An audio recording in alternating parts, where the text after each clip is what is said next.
Over the last year and a half, I've owned 3 different FPV drones, from micro to Cinewhoop to freestyle cinematic. But there has only been one drone that I truly cannot fault, and that drone is the Nazgul Evoke F5. I covered my first impressions of it over a year ago, and to sum it up, I fucking love this drone. To start giving you a bit of an idea of why, about 7 months ago I had a serious crash where the drone ended up free falling straight out of the sky and landed directly onto solid concrete. Not only did it have the weight of a 1300 milliamp hour battery on it, but it also had a full GoPro Hero 10, and no joke, the only thing that happened after the impact was the need for a recalibration of the accelerometer. I mean, honestly, the motors were fine, the frame was fine, not one single thing broke. Now, when I'm not crashing it, believe it or not, I do actually manage to fly it quite a lot. Now, I've flown this quad over 100 times, which I think kind of qualifies me to be able to give my opinion on how it flies. So I hope that you believe me when I tell you that this thing just takes your FPV flying experience to an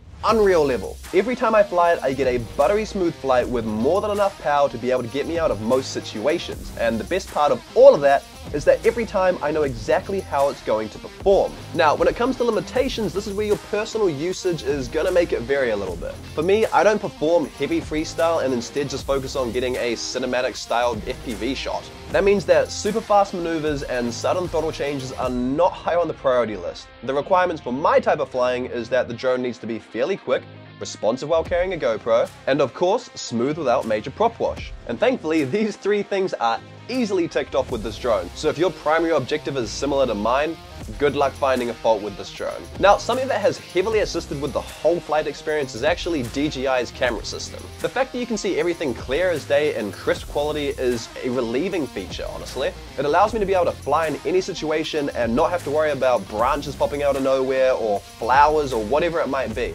It gives me more confidence. Now, a real major downside that I had with my previous 2 drones was the batteries. My micro drone lasted all but 6 minutes, and even less when I put the little go-to camera onto it. And my Cinewhoop lasted around about the same time with a GoPro on it. I was running an 1100 milliamp hour battery on the Cinewhoop, but I unfortunately could not trust that drone to carry anything heavier because every time I brought the drone back, the motors were genuinely so hot you couldn't touch them. On the Evoke F5, however, I run 1100 milliamp hour batteries and 1300 milliamp hour batteries, and boy oh boy, are they just a dream. As a general, with my GoPro mounted onto the drone, I can get a good 10 minutes or so with the 1100 milliamp hour battery, and then bump that up to about 12 minutes or so with the 1300 milliamp hour battery. Oh, and I also noticed that the motors never get too hot to touch. Like, you can bring the drone back, touch the motors, and they're maybe slightly warm, but that would be the max. The thing that really tops it all off is not just how it looks through the goggles, but how the drone actually looks in general.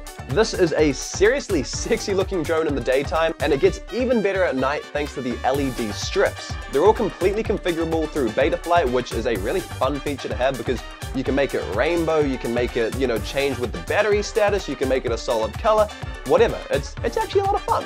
Also, unlike a lot of other FPV drones out there, the Evoke actually rocks these side panels, which are fairly lightweight, and they just cover up the electronics, which not only helps make it look a lot cleaner, but it actually kind of assists if it starts to rain or, you crash into dirt or something. All that crap doesn't get pushed into the electronics. If you want to pick one of these up for yourself, I personally bought mine directly through iFlight's website, which was again another great experience, so I'll put that link down in the description box below.